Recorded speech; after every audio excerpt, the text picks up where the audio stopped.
City India news, महाराष्ट्रातील लोकप्रिय news channel.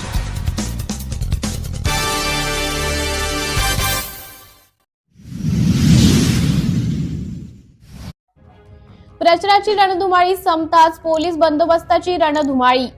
Amravati जिल्ह्यातील विविध विधानसभा निवडणुकीच्या प्रचाराची रणधुमाळी गेल्या काही दिवसांपासून जोमाने सुरू होती।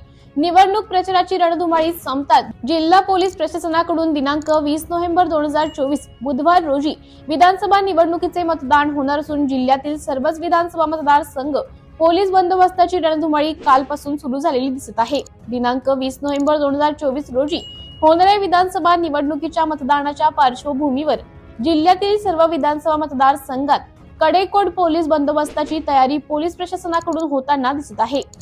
अमरावती जिल्ह्यातील धामणगाव रेल्वे विधानसभा मतदारसंघात कुठलाही अनुचित प्रकार घडू नये यासाठी पोलीस प्रशासनाकडून तगडा पोलीस बंदोबस्त करण्यात आला आहे।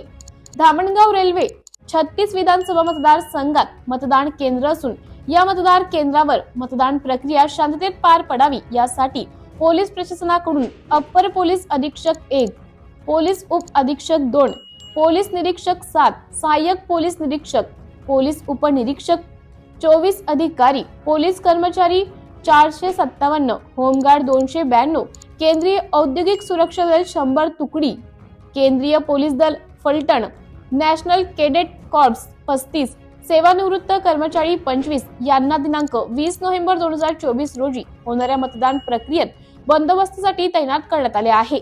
त्याचबरोबर प्रत्येक मतदान केंद्रावर सीसीटीव्ही कॅमेरे बसवण्यात येणार आहेत। सिटी इंडिया न्यूज साठी तालुका प्रतिनिधी अनिल शर्मा, धामणगाव रेल्वे, जिल्हा अमरावती।